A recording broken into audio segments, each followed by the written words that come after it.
showed that the average adult reads at the 8th grade level. Do nursery rhymes and songs even in the car. They don't have books at home at all. Beyond reading, but it starts at these foundations and builds into reading and much, much more.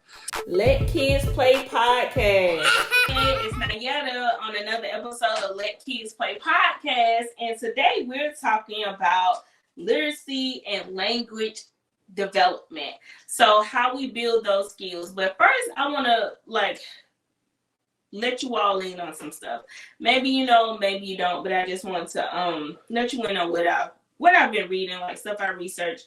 So Scholastics, which is like a big book publisher, they surveys and things like that about kids reading, adult reading levels and things like that. So they conducted a survey, and it showed that the average adult reads at the 8th grade level. Let me say that again. The average adult reads at the 8th grade level.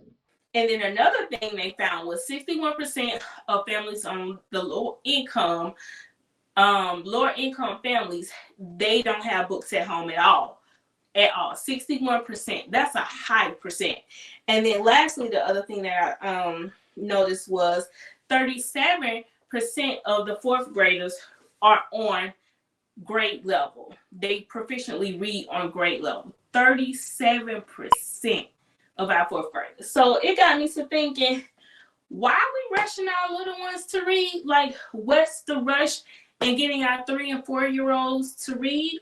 Why don't we, instead of forcing them to read and pushing and pressuring them to read, not only pressuring them, pressuring their parents to get them to read, why don't we go back to the basics and work on their foundation so that one, they enjoy reading and learning different things from a book, and then two, we change this traditional method that our kids need to be reading at 3 and 4 because that makes them super, super smart, and you can brag to all your mom friends and relatives and grandparents and stuff like that. No, you're failing your child. You're failing your child. This traditional system isn't working. That's why I fully believe in play-based learning. Let the kids play because they'll learn more. You push that 3-year-old, that 4-year-old, even 5-year-olds. Some 5-year-olds aren't ready to read. You push them into reading, then you have an 8th grader that is you have an 8th grader that's not reading on grade level, or better, you have a 3rd grader that's not reading on 3rd grade level. They're not on their reading level because they were pressured into reading so early and pushing. You're like, oh my God, they can read. You haven't set that foundation. So many things that they need to go through before they even get to reading. So, sorry, didn't mean to go on a tangent, but let's get back to it. So, okay, we're talking about the literacy and language building skills. So, we're going to talk about how to teach your little ones to recognize letters, sounds, basic grammar, and build their vocabulary. And it's simple, it's easy, it's things we can do at home. And it's so simple that I have 4 secrets for you, and you're going to be like, duh. But it's so simple that I need to bring it to the forefront and let you all know, like, it's that easy to get your little ones enjoying learning, enjoy reading it, and making it fun for them. And not like a chore, like, oh, you're in trouble, go read a book. No, we read it because we like this. Like, we read at bedtime. This is normal. It's part of our normal life. It's not a punishment. So the first one is read every day. Now, I'm guilty of this. I know, your activity guy, I'm guilty of this. I do not read to my kids 7 days a week. But what you all don't understand is that it doesn't have to be like a book. So reading comes from, like, this morning, me and my daughter was at the grocery store. Baby girl, tell me how much this was. Tell me how much that was. She's reading through the receipt to find whatever the item was to tell me how much it was. That's reading. So that's reading. So reading something every day. If you're cooking, having them read the ingredients, but to go back down to the 5 and under age group, read to them. Or you, even if you're watching your favorite show, put on the subtitles for them. If you have them in front of that screen, subtitles should be on so that they'll see those letters, so that those words are in front of them. So I'm not saying there's nothing wrong with technology and screen time. Use it to your advantage. Turn those subtitles on. And then here's another one. If you're trying to teach your kid another language, put the subtitles in another language. Their brains are sponges and they absorb so much. So if you don't read to your little ones every day, do a book on the TV, like YouTube. We do books on YouTube. Like, so sometimes what we'll do is Monday, Tuesday, I may read the book, and then Wednesday, Thursday, we may find the exact same book, but it's on TV, so that there's, you know, still, if it's a book that they're not quote unquote interested in, because it's not about cars, it still keeps their interest as a week goes on. And we try to keep the same book for a week, so we'll read that same book for the whole week, because they find new things and different things that you can talk about with that. So and when you're reading, you're not just like, oh, this, like, brown bear, what do you see? But Eric Carl is good. That's Brown Bear. The Arthur Brown Bear. He asks question, what do you see? But when you have that book in front of you, you're like binoculars. What do you see? Or, oh my God, what is this? You're engaging with them and communicating with them so that they can create like a movie, so to speak, in their brains while they're reading, and that helps develop their comprehension. So make sure you're reading or putting words in front of your little ones every day. Number 2 is singing song and nursery rhymes. I don't know why we got away from nursery rhymes. Patty cake, baker's man. That seems so like ridiculous, but that is building their rhyming skills, which helps with them reading. Let's go back to the basics. Singing a song. My baby knows how to say his name, spell his name, because we did it in a song.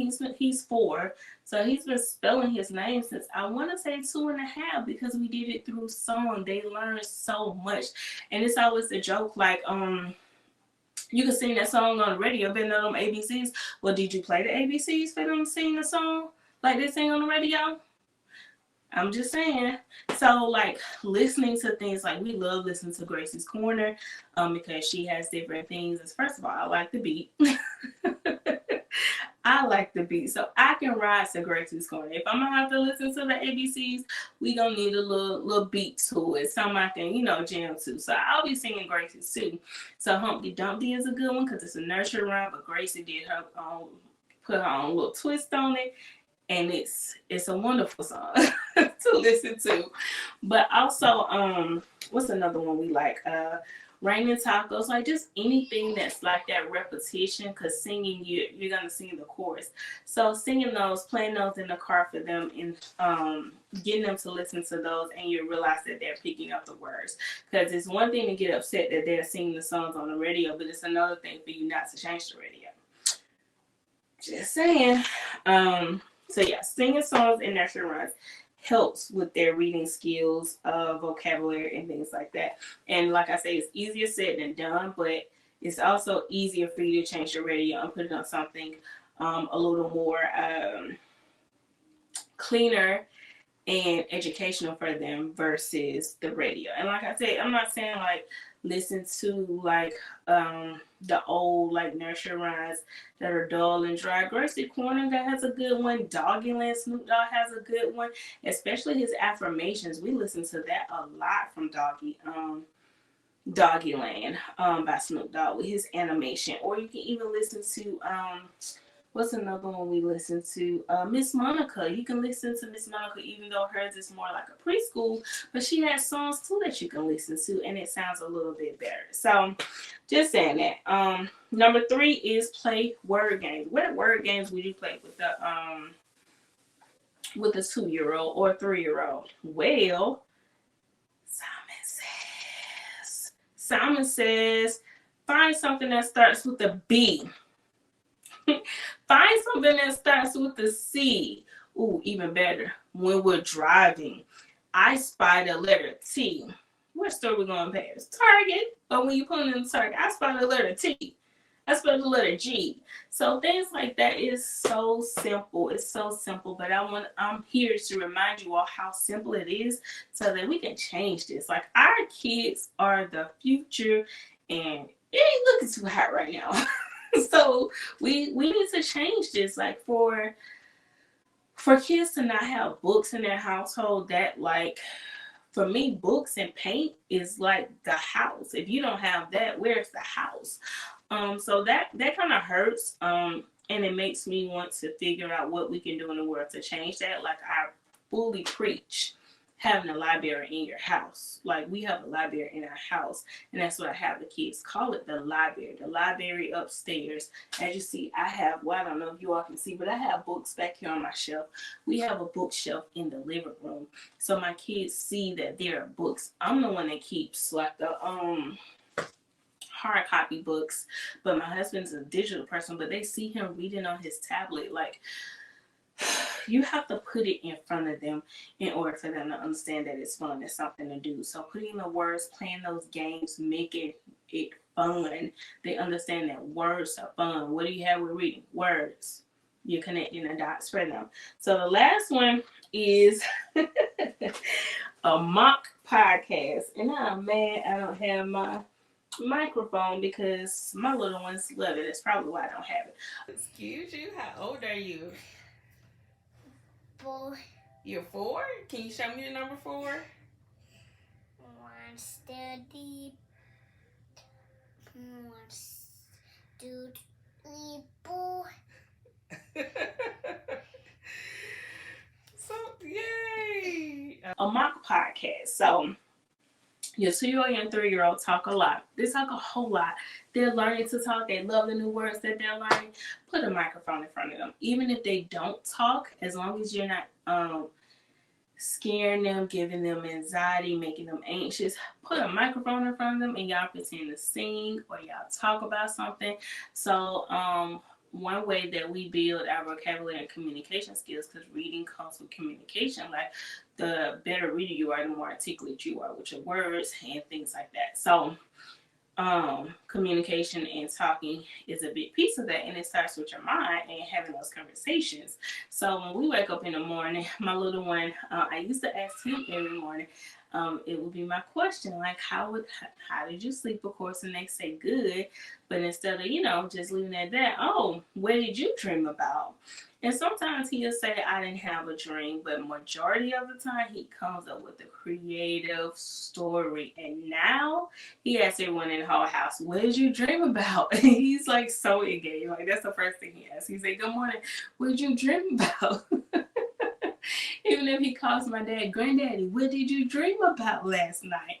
So that's how you build those communication skills. And he'll say something like, it's a purple dragon in my room. Like, even if he didn't have a dream, I can see his mind going and thinking for him to come up with something.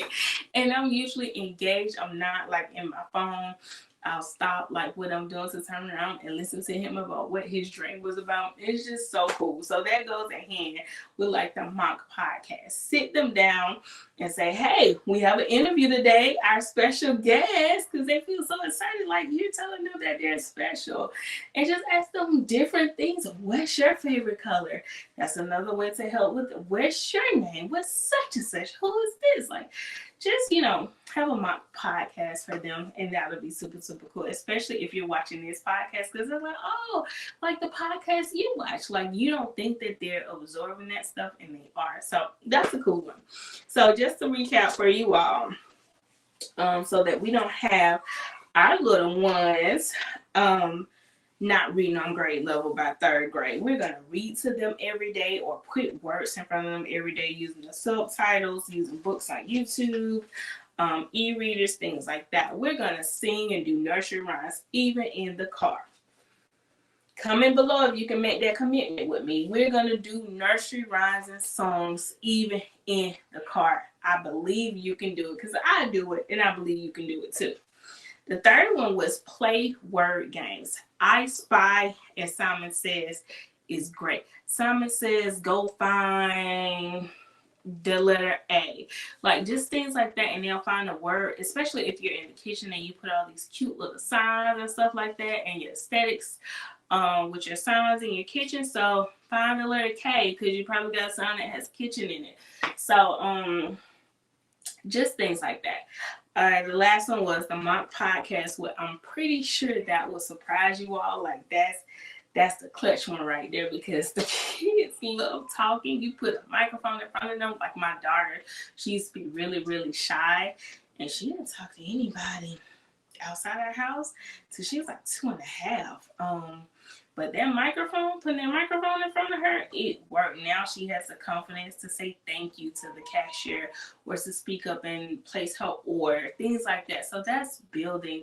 It's beyond reading, but it starts at these foundations and building to reading and much, much more. So your assignment, because you know I always give you an activity assignment, and it's something simple. I want you to create a question of the day to ask your kids, and do it for the next 7 days. And comment below and let me know your question. Now I'll let you know our new question, because what you dream about is kind of getting old for him. We've been doing it for a couple of months now. So I'm going to come up with a new question. But you all let me know what your question of the day for your little ones will be in the comments. And maybe I'll get some of your ideas, and maybe I'll give you some ideas. But yeah, so let me know below in the comments what your question of the day will be for your little ones, to get them talking more and communicating. And then that's your assignment. So that's it. We're going to make a pact, pinky promise together, that we're going to use these skills so that we don't have our kids stopping at the 3rd and 4th grade reading level. Our kids are going to go above and beyond, because we're starting with the foundations. We're starting from the bottom, and they're going to get there. So this is Nyetta. Once again, your activity play guide. I'll let kids play. I'll talk to you all next time on another episode podcast. So today we're talking about